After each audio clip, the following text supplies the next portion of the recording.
Mohnish Pabrai manages over $798 million in his 5-stock portfolio at Pabrai Funds. In this video, we're covering all of his biggest public holdings worth $545 million, plus a bonus holding that isn't officially listed in his U.S. portfolio, but we know he owns it. The first stock on our list, Noble Corp, was a new buy for Pabrai in the first quarter of 2025. Of his U.S. listed assets, it's now 17.5% of his portfolio, worth $41 billion. First Eagle Investment Management also has a holding. In total, it's roughly a 5% position. Noble Corp is a $3.8 billion company that's just $6 above its 52-week low. The business is an offshore drilling contractor for the oil and natural gas industry. Today, the company looks potentially very attractive based on their numbers. They're trading well below their tangible book and way below a gram number or a GF value. Their GF value does have a potential value trap warning, but they're priced well below this. If the company can remain steady, then that GF value looks like it's around $54 a share, more than double today's stock price. Noble Corp also has the added bonus of paying huge dividends. They have an 8.41% dividend yield and paid out more than $2 a share in dividends on a stock price of just $24. Mohnish Pabrai is an Indian-American investor, entrepreneur, and philanthropist best known for his Buffett-style value investing. After selling his tech firm Transtech for $20 million, he funded Pabrai Investment Funds in 1999. Today, that now manages over $800 million. He's also the founder of Dakshana Foundation, helping underprivileged students in India access top education. Pabrai is the author of The Dondo Investor and Mosaic Perspectives on Investing and is widely respected for his focused long-term investment approach. The next stock in Pabrai's portfolio is Alpha Metallurgical Resources, ticker symbol AMR. AMR makes up 22% of his U.S. listed assets, even though he trimmed this by 15% in the last quarter. Overall, it's around 6.5% of his portfolio. Pabrai has bought or sold AMR for each of the last 8 quarters. He was buying for the previous 4 quarters, and then he trimmed most of the shares that he had bought in the last quarter. All in all, he's down on his position with an average buy price of $183 per share. AMR is a $1.6 billion metallurgical coal company. It's priced just $17 above its 52-week low after falling by more than 2/3 from its all-time highs hit back at the beginning of 2024. AMR looks potentially attractive based on their numbers. They're way below their current earnings power and they're priced just around their tangible book. They're also hugely under their projected free cash flows. This comes from a recent imbalance in supply and demand in the metallurgical coal space, and some really high pricing relative to history. And here we are, heavily loaded on coal because of that tweet. While he's been trimming his position, Pabrai's not out of it yet.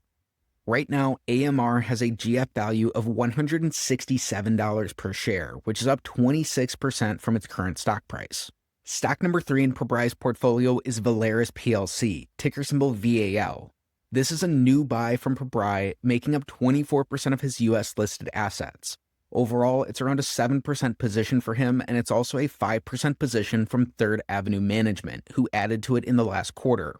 Interestingly, there was also a recent open market insider buy by their CEO for $254,000 just in March of 2025. Valaris has a $2.7 billion market cap, and it's up just $10 from their 52-week low. Valaris is another offshore contract oil and gas drilling company. It looks like it has a cheap valuation with being priced just above their tangible book and below their gram number. They're also way below their GF value of nearly $100 a share. With a stock price of only $37 a share, that's nearly a triple from today's levels. Stock number 2 in Pabrai's portfolio and the top stock that shows in his U.S. listed assets is Warrior Met Coal. This is 37% of his U.S. portfolio and 11% of his portfolio overall. Third Avenue Management also has a 6% holding here. So there's overlap with Pabrai on 2 of his largest positions. Pabrai has been buying Warrior Met Coal 4 quarters in a row, and he's bought it in 5 of the last 6 quarters. Today, though, he's still down on his position with an average buy price of just under $60 a share. Warrior Met Coal, as the name suggests, is another metallurgical coal company. The company's mainly focused on met coal mines in Alabama and southern Appalachia. whereas AMR is more focused on Appalachia and part of the East Coast of the US. The stock is trading just above its tangible book and gram numbers, and it's below its Peter Lynch value and way below its projected free cash flows, again because of some of that high recent pricing in met coal. Things have really swung all over the place for this company and amid the commodity pricing in coal. Because of this, their GF value only comes in at $40 a share, but it looks like there's some projected increases into the future for the business, with this climbing, as projected, up to $61 a share by 2027. Warrior Met also pays out a small 0.67% dividend yield. Now, the top stock in Pabrai's portfolio doesn't show up in his US listed holdings. This is because it's his biggest position overseas in Turkey.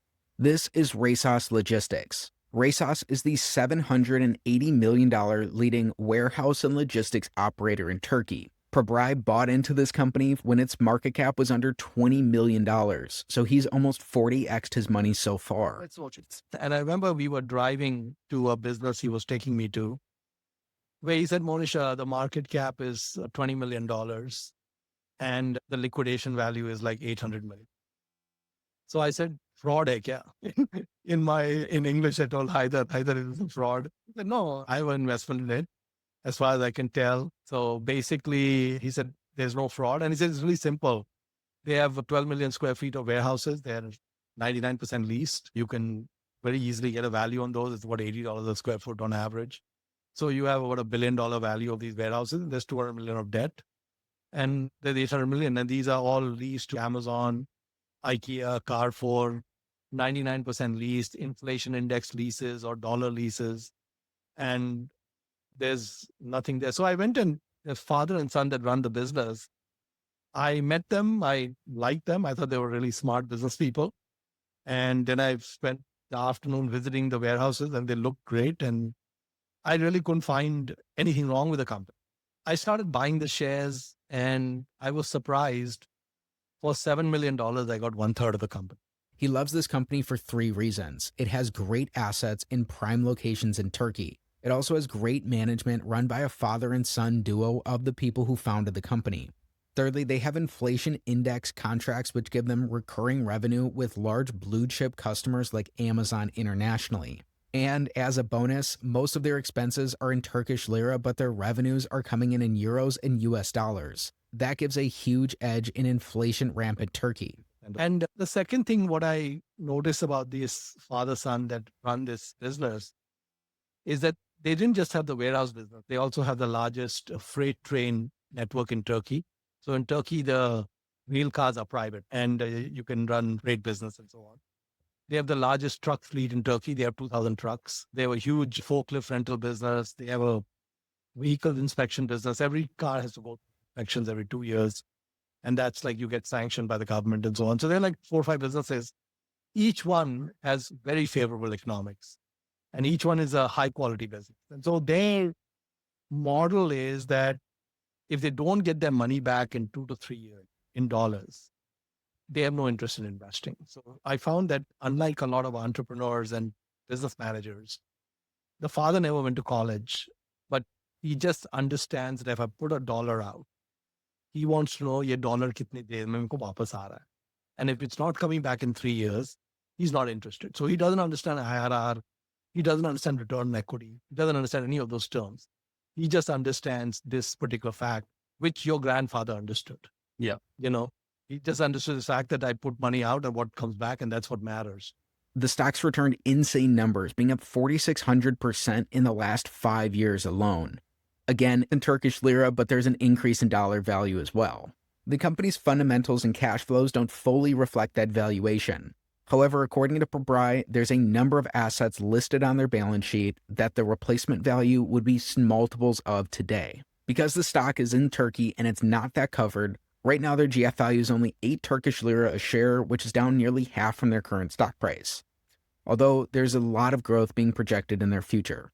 So when we invested in 2019, the company was worth about 700-800 million. At least it's probably worth more, but that's the amount I could figure out. I think the value now maybe about $1.5 billion. It could be more. And the The stock that was a 20 million market cap is now like 350, 400 million. So it's moved, this is in dollars. The lira has collapsed in the meanwhile. Right. And even with the collapse of lira in dollars, we're up a lot. But even at the 350, 400 million, it's very undervalued. And the thing is that abhi वो कहते हैं ना हींग लगे ना फटकरी रंग चौका. So basically, what do I have to do? Yeah. I have to be in Austin just reading whatever I want to read. Okay. Do I have control? No. Do I care about control? No. Do I want to be on the board? No. All those things mean I have to do work. My job is to just cheer them on. I go meet them once a year. I talk to them every few months. And they are very smart about how they invest. I've never seen them make a mistake. They're very creative. What I was telling you guys about the creativity, they have extreme creativity of entering new business, but they make it extremely tiny bets. So they'll see some opportunity. They'll actually go in where they don't have competence, put $500,000, $1 million, whatever, and they see what happens. If it works, then they just press on the accelerator and they go. And if it doesn't work, they back off and then try something else. So basically, abhi, with this business, if it went to $1 billion market cap today, we're not selling. If it's gone to 5 billion, we're not selling. Because basically, if someone is reinvesting capital, 25, 35% return, and this father-son duo pretty smart about doing it, I need to leave them alone for 20 years.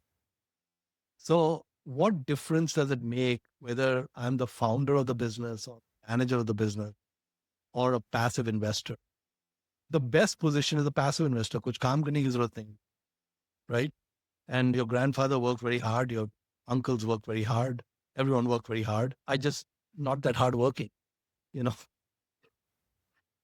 So I think that there are, because of the auction-driven nature of markets, something like this resas in Turkey will show up once in a lifetime. But you only need one. You don't need 10.